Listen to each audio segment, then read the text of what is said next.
Welcome back to Modern Medieval, the podcast. I'm Ello. And I'm Megan. And this week, we are going to do a brief little intro on some news that has piqued our interest regarding, the modern and the medieval. And then we are going to get into our special guest. The nitty-gritty. Yeah, the nitty-gritty. So first, let's do some news. Ello, you want to start us off? So I don't know if everyone's seen, but there's been a fire in Nantes, in the Cathedral of Nantes, which, you know, we were very taken aback by this, especially because it seems to be kind of a different fire to the Notre Dame fire, which happened, was it 15 months ago? Yeah, so Notre Dame was 15 months ago, and also that one initially was thought to be arson, but has since been deemed as like an accidental start of something in the wood attic, whereas this one definitely seems to be arson, which is really unfortunate and sad. The similarities between the two are also quite eerie, as both are in France. The two major medieval cathedrals. Yeah, exactly. So for those of you who don't know, work on the Nantes Cathedral began in 1434. So we're talking about the tail end of the Middle Ages. But like Notre Dame, it continued throughout the centuries up until the 19th century. More waits as we discover more and the news discovers more. Yes, definitely. We just felt like it was worth a shout out, worth a mention.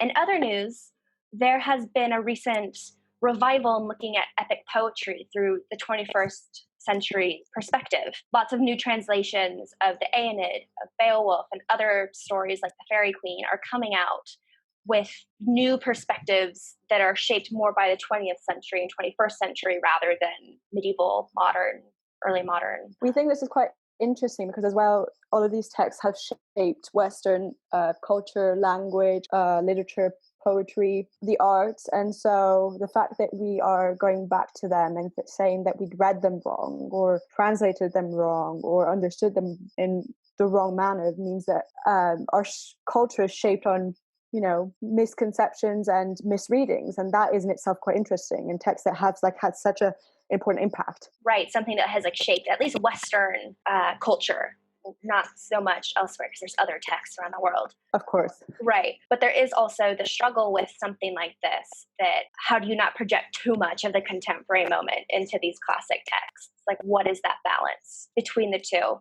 And just a quick note on this New York Times article that introduced us to this is these books are coming out with the question of what does it mean to read these texts during a time of crisis, during a time of disease? So that's just very compelling for us and something that we will continue to bring up throughout our episodes. Sure. So without further ado, we are going to have our little clip break that will introduce themes to our guest today, which is Mr. Nick Moles, a good friend of mine, an architectural historian, where he will talk to us about medieval architecture. So we are going to start our clip from The Haunting of Hill House. Enjoy. Yes. Is that Hill House? No. Come here, take a look. This is our forever house. You made this? I designed it, yeah. I designed them. And Daddy built them. Just looks like a lot of lines. That's true. But when I look at it, I see a family running to a dinner table from all three directions. This dining room is the heart of the house. Everything flows in and out, see? Every house needs a heart, and this is ours because that's where we spend the most time together. You know, a house is like a person's body. The walls are like bones. The pipes are veins. It needs to breathe, needs light and flow. And it all works together to keep us safe and healthy inside. I don't see any of that. Well, hello. Hello. We are very, very excited today because we have our second guest. Yay! Yay! And today will be a little bit of a shakeup, something quite new. So our guest today is my dear good friend, Mr. Nick Moles. I met him while pursuing a degree in Edinburgh, at Edinburgh University. And Nick is an architect, hence him being here for our first architectural episode on modern medieval.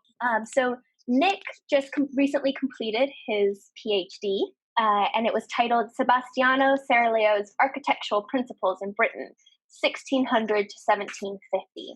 So Nick is an early modernist, but we think that he's a wonderful person to have come today because he's not a medievalist. So his perspective is very unique. Also because the early modern has a slip and a slide with what we consider the medieval, which Nick will elaborate on throughout our episode today. So hello, Nick. Hi, Megan. Hi, Eleonora. Hi. Great. Anything to add before we get going, Elo? Just we're really happy that you're with us today. Yes, thank you. So to start us off, I'm going to ask you what your relationship to the medieval actually is, if you have one. What do you think of it? Okay, thank you. I don't really have a direct relationship to the medieval, as I focus mostly on the classical receptions of architecture during the early modern period. But of course, my research mostly focuses, as Megan mentioned, on Sebastiano Serlio, who was born during the Italian Renaissance of the late 15th century. And of course, we must remember that some historians claim that the medieval ended later in other parts of Europe, such as in Britain, where the medieval ended with the dissolution of the monasteries around 1530s and the 1540s during the reign of Henry VIII. So, of course, we may consider that Serlio's life balances between those of the medieval and the early modern world. So to an extent, I have an interest in the late medieval. And as such, Serlio, as well as other early modern architectural authorities, also used medieval philosophies for the conception of their architecture. And we can, for instance, think of reinterpretations of Aristotelian ethics by Thomas Aquinas from the 13th century, who linked Christian morality to religious architecture, which in itself also affected the architects and artists like Alberti, Leonardo da Vinci, and Serlio himself. Wonderful. Those are some names that I know. It's glad to hear that. So the next question that I have for you is, what is actually medieval architecture?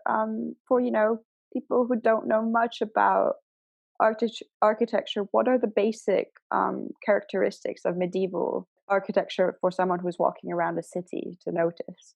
Yeah, for us who, referring to the clip, just don't see what you architects see. You have the lines and you understand it, and we're just like, what? Okay, great. Of course, this is a very broad question. As you well know, that the medieval time and the Middle Ages span a period of roughly a millennium. So it's very, very broad to answer this of what the medieval what medieval architecture is. But of course, we can talk about the medieval taking many forms, which includes single-story timber buildings or huts.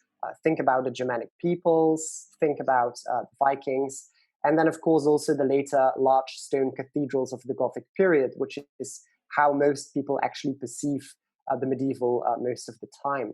Mm-hmm. Nevertheless, what is often forgotten is that also the classical has a very important part within medieval architecture. And we cannot really forget the medieval styles that try to mimic the architecture of the Roman antiquities.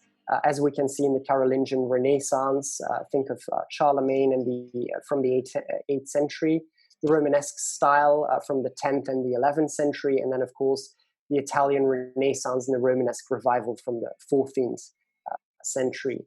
And medieval masons sought to copy the Roman ornaments and forms, equally used spoliation, which I mean the reusage of pre-existing architectural elements. So, for instance, we find some medieval castles in Britain that reused Roman brick. We find some Islamic mosques that used capitals from the Romans and incorporated them in their buildings. That's so interesting. Wow. Thank you for that answer. And so I guess a final question about this is what is the differences between Gothic versus classical medieval architecture, if that's an easy distinction to make? I think it really depends on what style you, of course, want to focus on. As we already mentioned, there are many types of styles during the Middle Ages. And we, of course, all know that the difference between the medieval classical styles and the Gothic is very different. So with the Gothic, the best known of the Gothic of the medieval styles. We mostly look for characteristics such as pointed arches, pinnacles, buttresses. Buttresses are the vertical support of the building that holds up the walls at the exterior. While we actually tend to focus on the rounded arches, classicized ornaments in, for instance, Romanesque buildings. And another characteristic of the medieval is mostly the glass windows, the horizontal lines, and the overabundance of lights in relation to the insecurity of early masons and architects who built darker spaces with smaller windows and massive, huge walls. Now, last, I think we must also mention that these features are typical for the medieval edifice. They can equally be the typical characteristics of later styles, neo-styles, such as the neo-Gothic. And we can not always define a medieval building by looking at the characteristics, because later periods, of course, also use these features. And then we should, of course, look into proportion, typology, ornament, structure, symbolism, social narrative, the material, and so on, in whether to determine whether something is medieval or not. I hope that is clear. Yes. I think it was. Thank you. Yes, thank you. Thank you. So building upon kind of all of this, we're going to return a little bit more towards your research and the, medieval, late medieval. So what are the basic differences you see emerging between particularly late medieval architecture and the architecture that you study in the early modern? That's a great question. As we previously mentioned, the boundary between the early modern and the medieval is not always that defined, and is definitely not as defined as most people would like to think. So there is actually a constant evolution of style throughout history, not only during the Middle Ages, where we see changing styles, changing aesthetics, changing functions, different building techniques, different social usage and planning of buildings.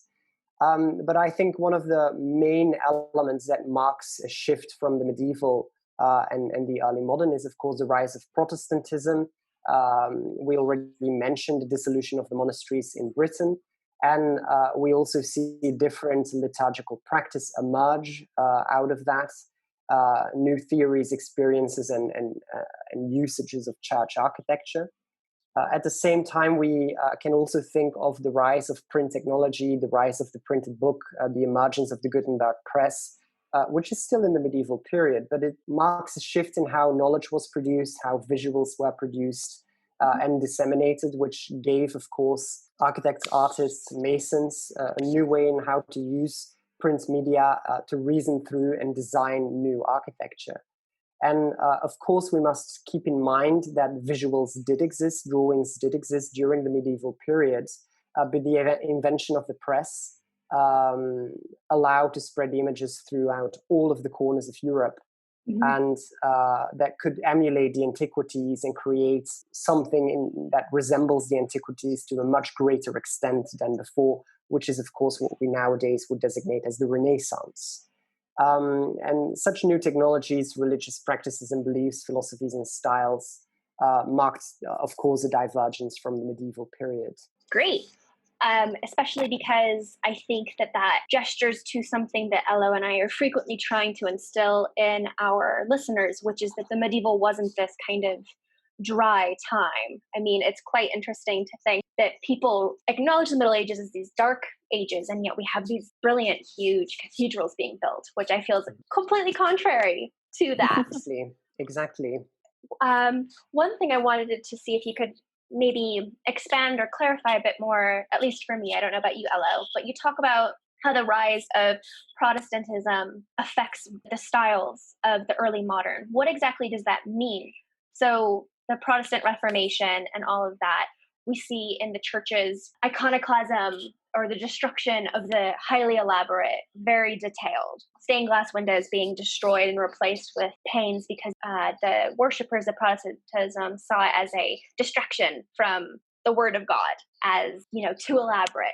So how does that manifest itself in early modern period architecture? So that's actually a fantastic question.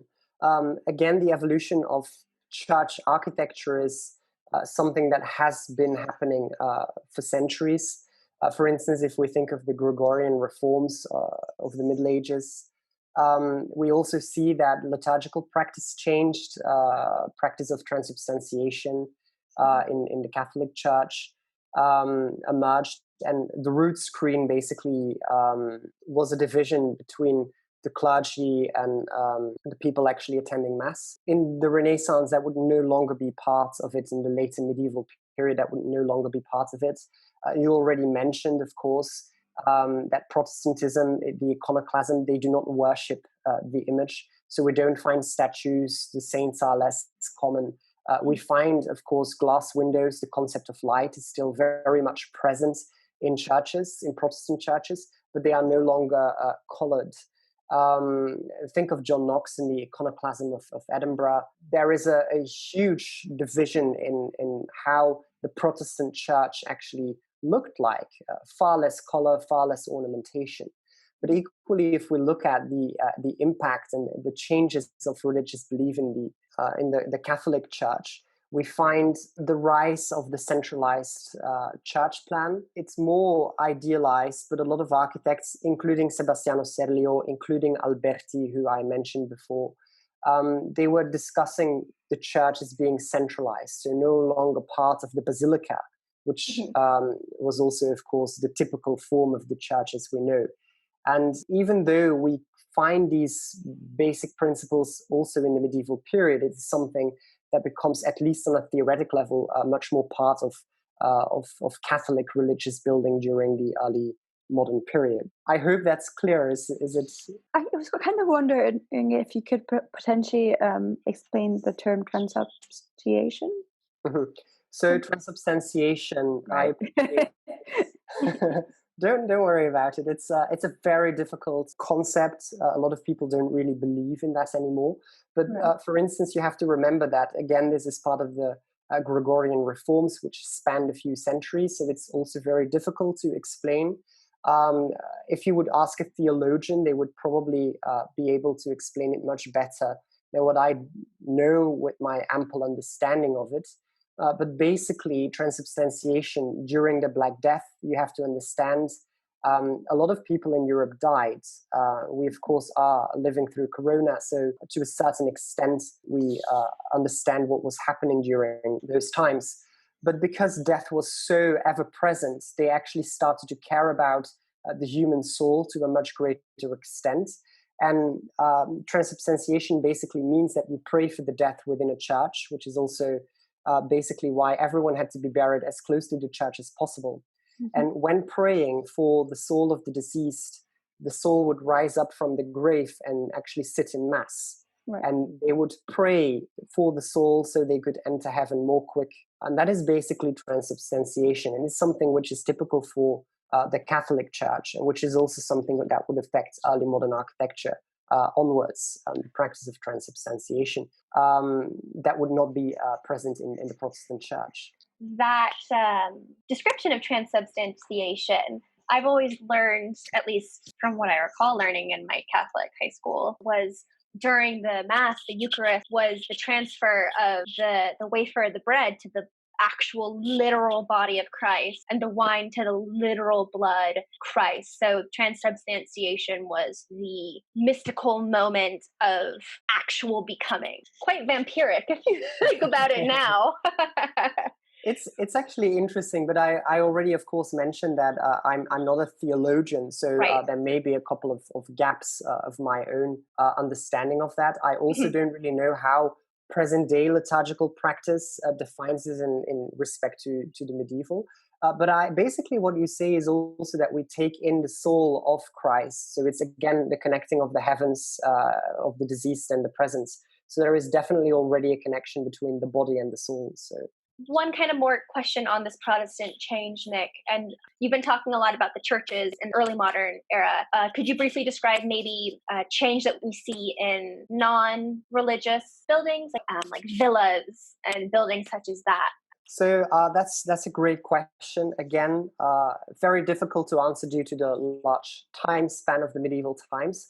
I think it is very important to remind ourselves that the Romans built quite a lot of villas, so real agricultural constructs manifested in architecture.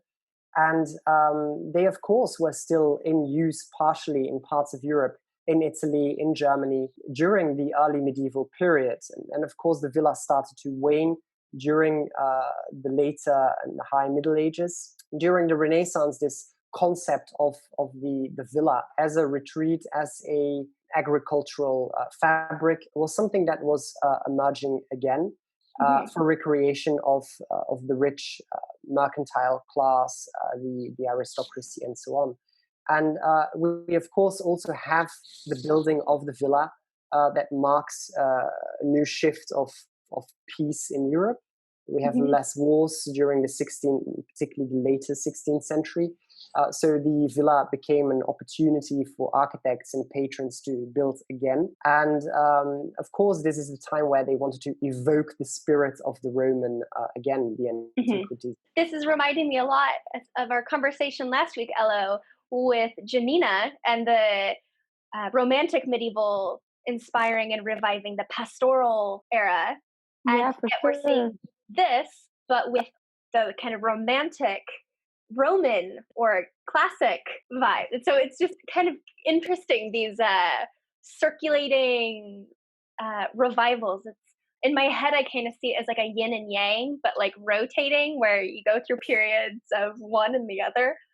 You seem like you're going to keep talking, Nick, but that just, my head was kind of like, this sounds so similar. And I actually love the fact that you brought out the pastoral, because that is exactly what they try to evoke. If we think of Arcadia, which is a concept, of course, that is persistent throughout basically the history of the West, they really try to mimic these philosophies of Arcadia, the pastoral, the primitivity of humankind, and have the building in its natural surrounding as a contrast of the roughness of nature and, of course, the geometric clarity of the human world. So that's absolutely a great link. Yeah. Yay!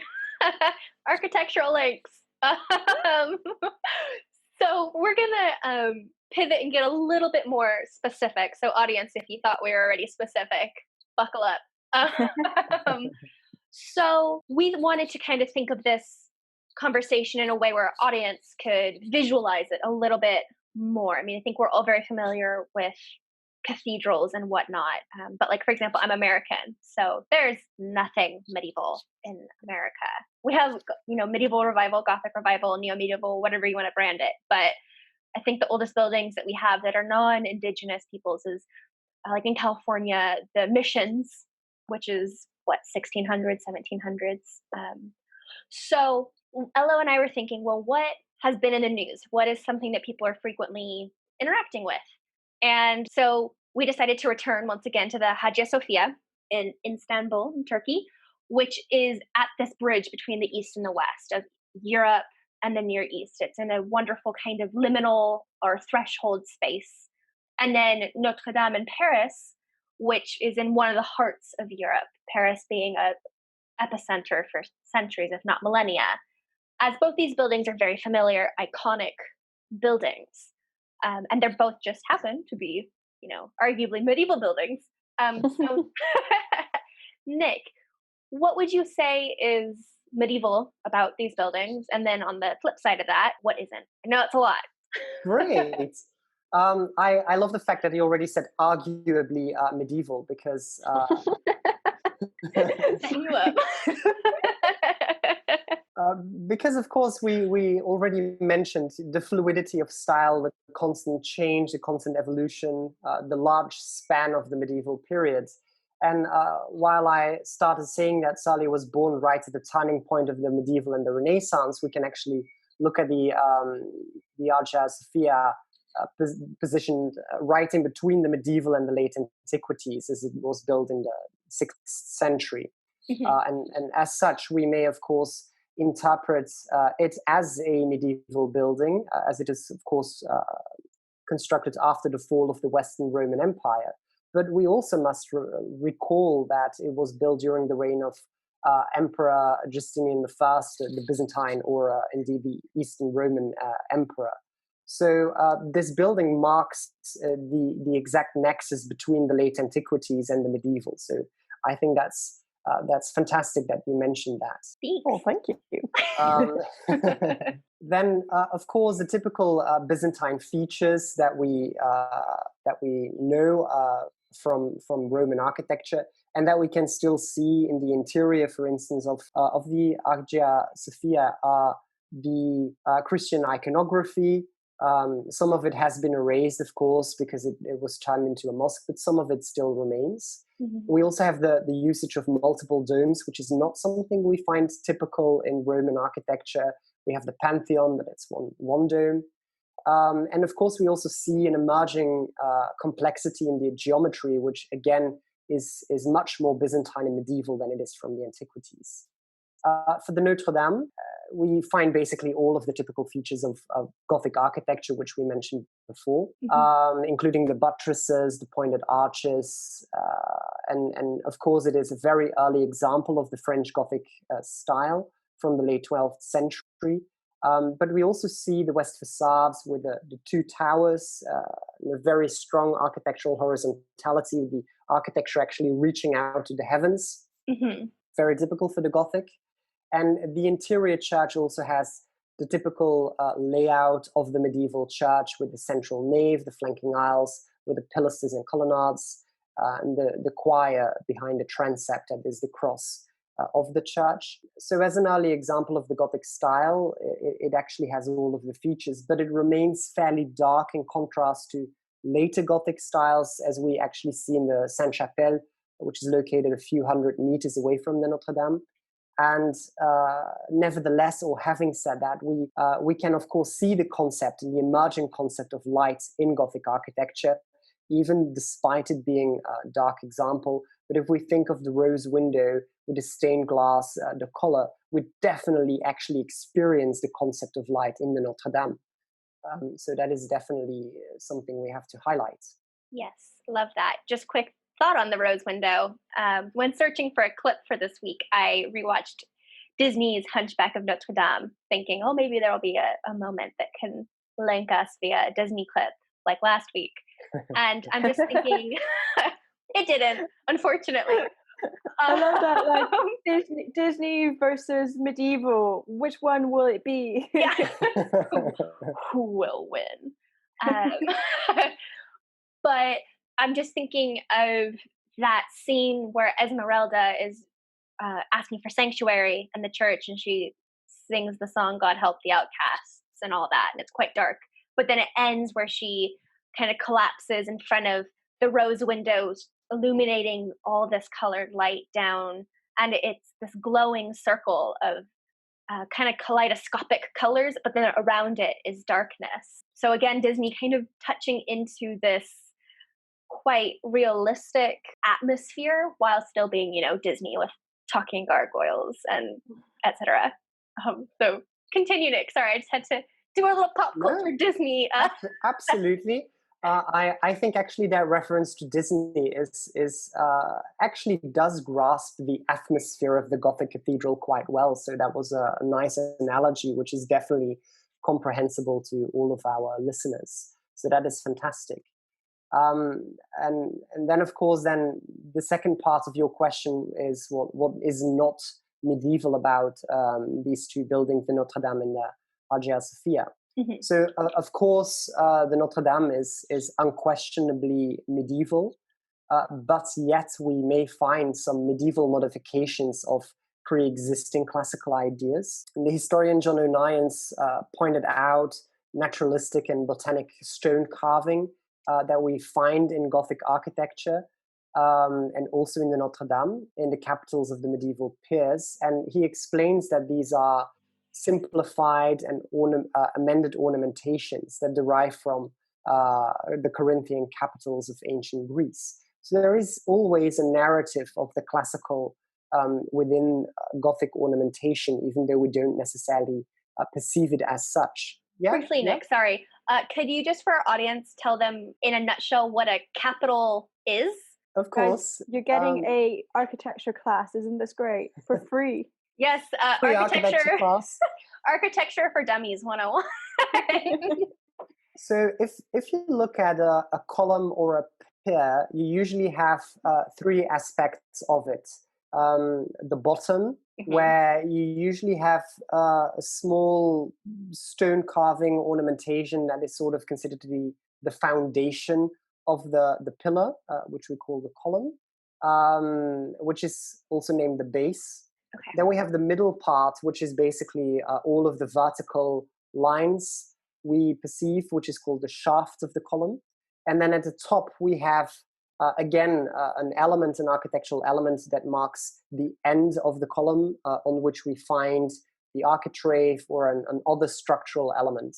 And that upper part, which is often carved quite wealthily or quite exquisitely carved, is called the capital. So I hope that clarifies everything. Cool, thank you.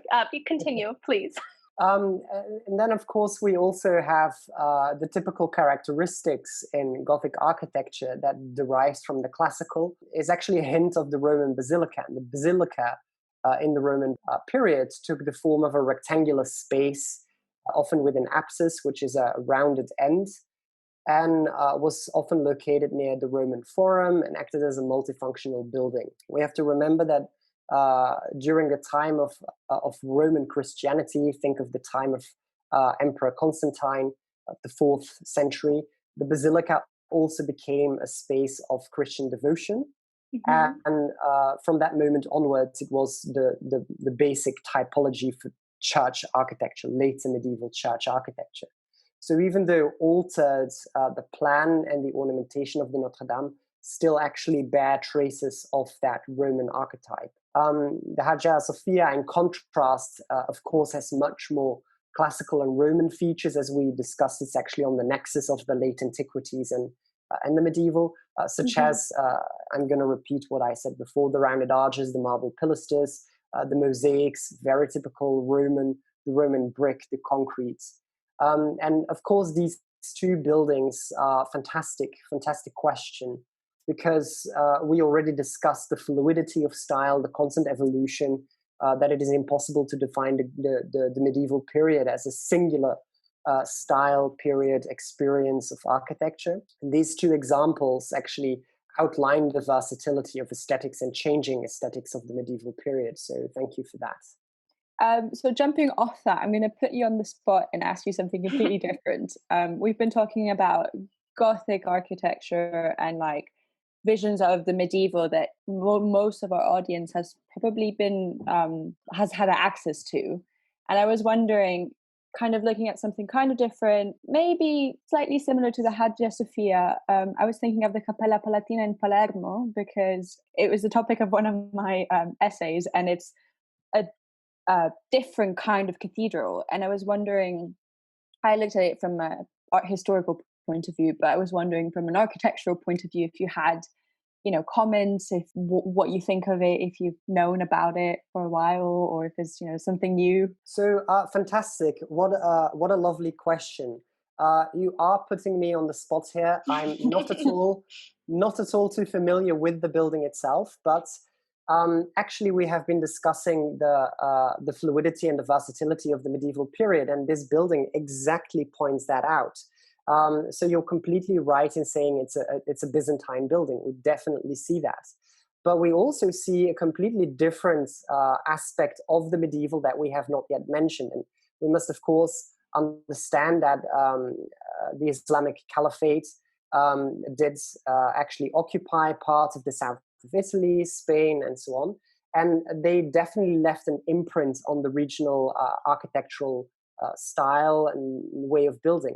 And the Cappella Palatina in Palermo is fantastic, because we see all of the typical Byzantine features we mentioned, such as the Christian iconography, the domes, the complex geometries.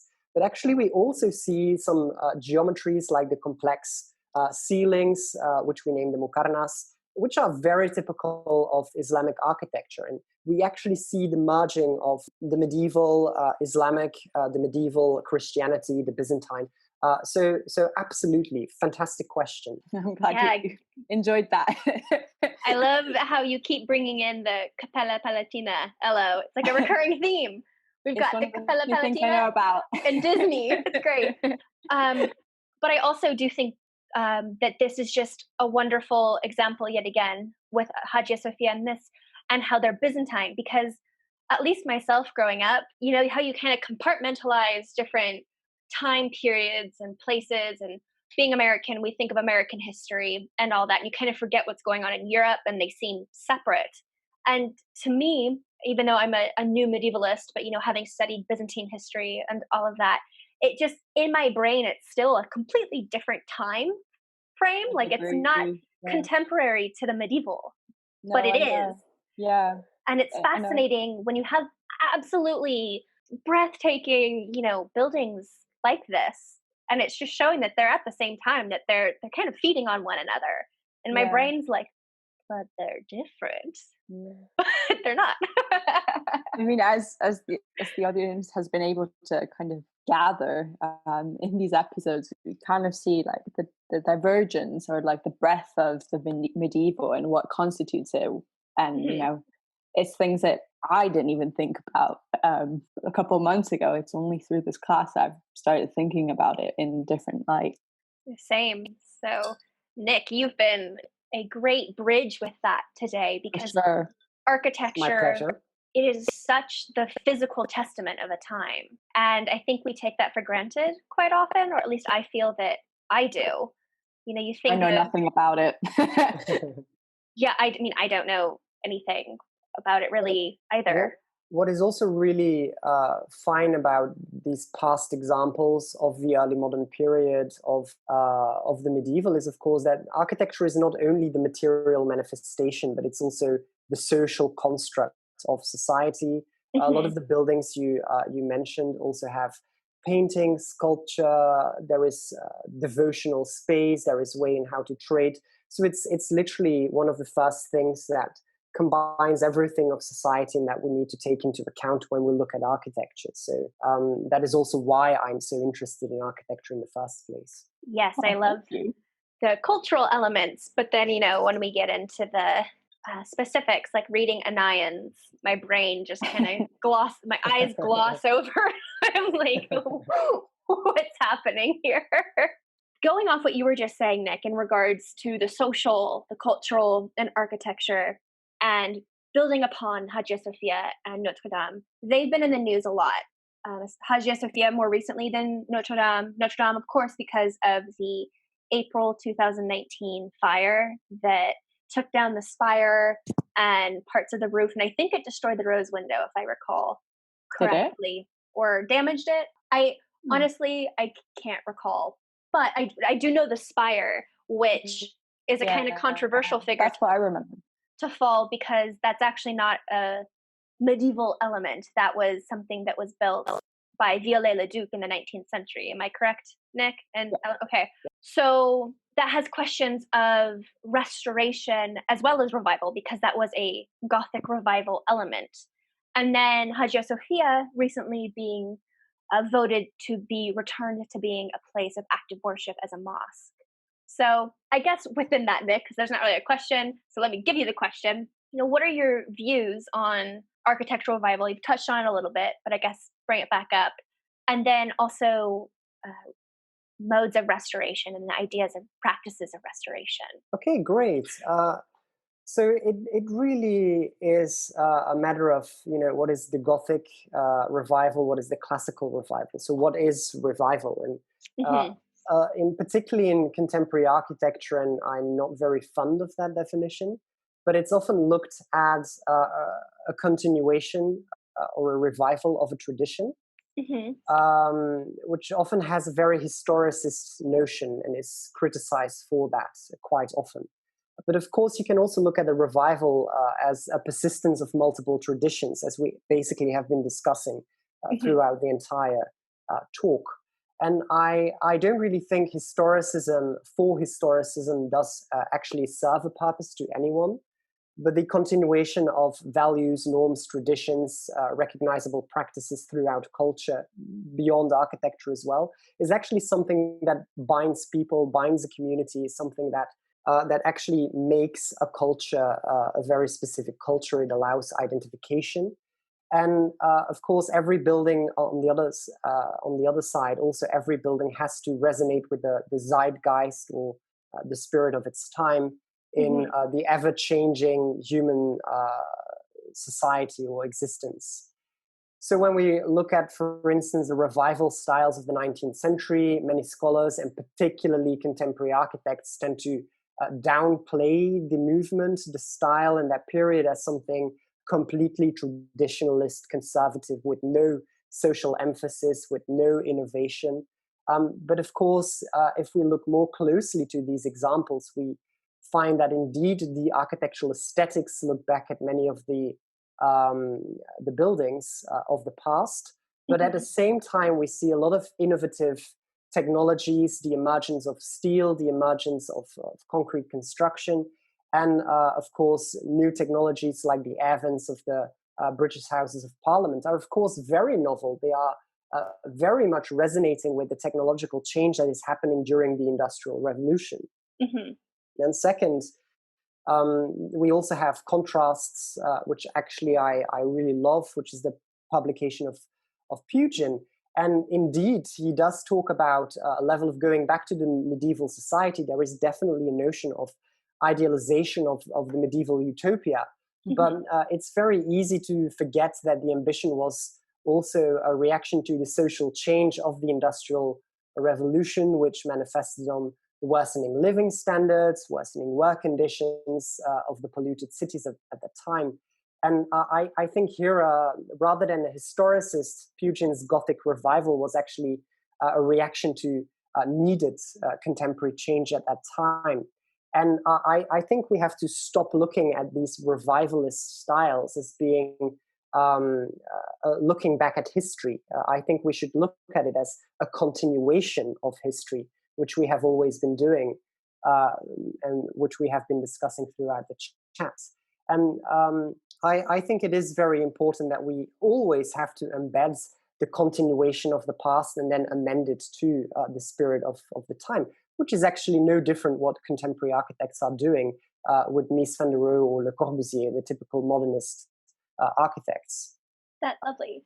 Yeah, this is such an interesting. I had never thought. I mean, I was going to say, we could comment and say, yeah, we're looking back onto the past when, we don't like what we see in the present. But actually, the way you phrase it and the way you're thinking about it is so interesting. I never would have thought of it that way. So thank you.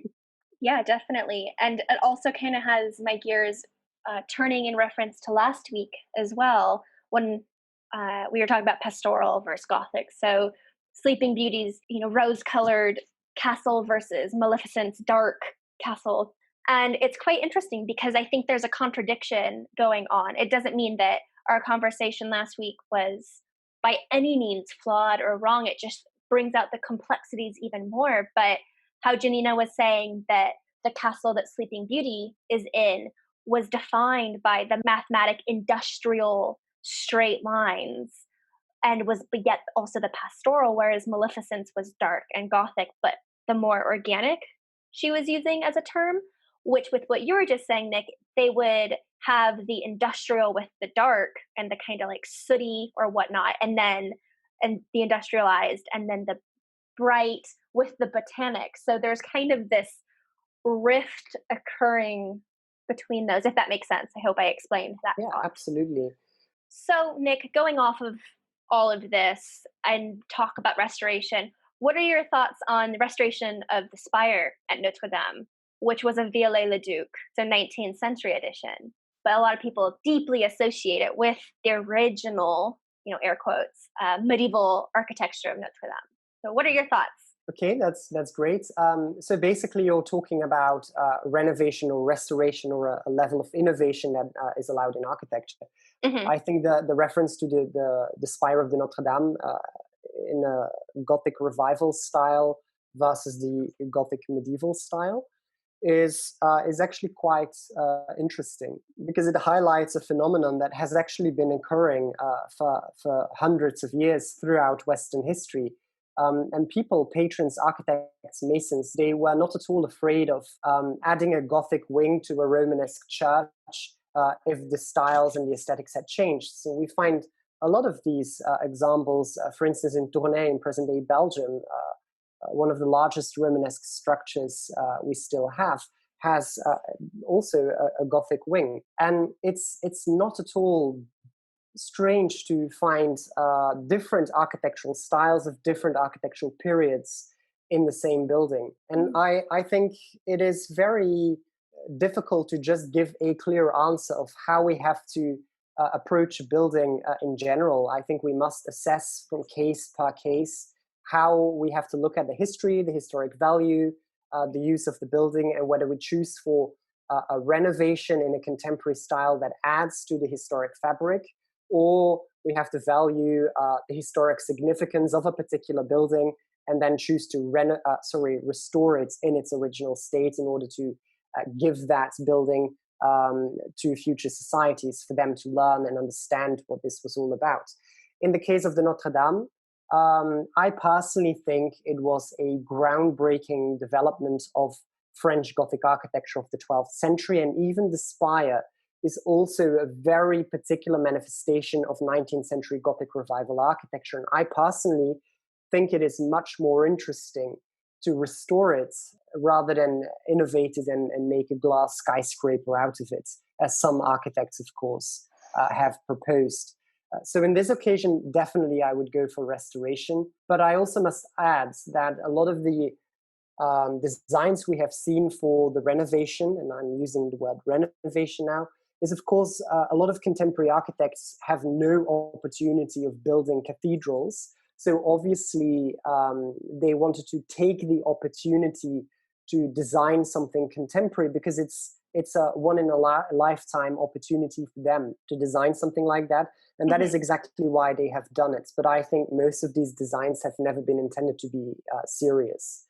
And I'm much more in favor of a restoration. I hope that is clear. Yes. This is so great to have someone's opinion that, is from a different field as well, and maybe a field that's more directly, associated with it. Thank you. Yes. No pillars of light.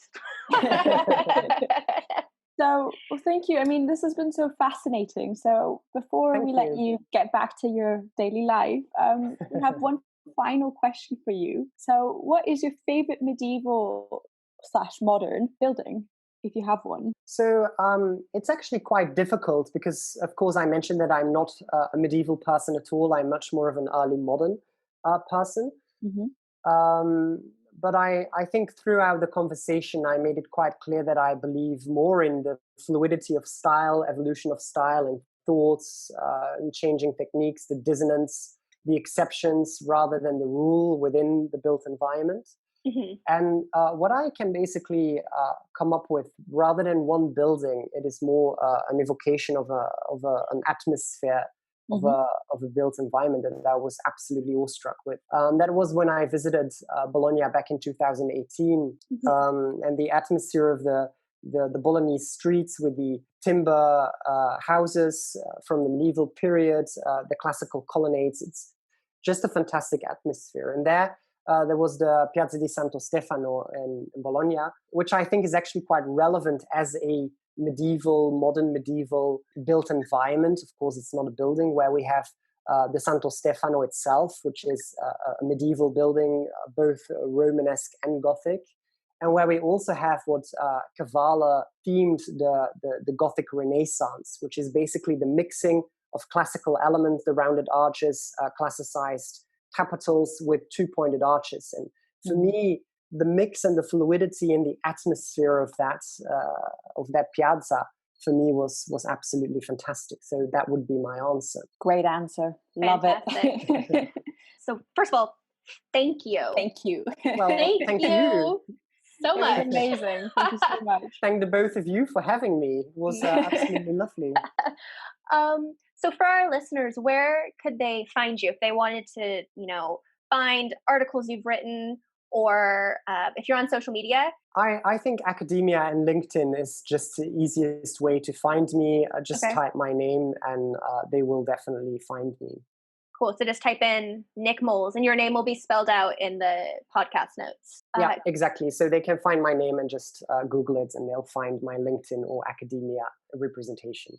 Fantastic. Amazing. Thank you. So hold on, Nick, because we want to keep you through till the very end. But Elo and I are going to briefly familiarize our audience, even though if they're listening, they know, but where they can,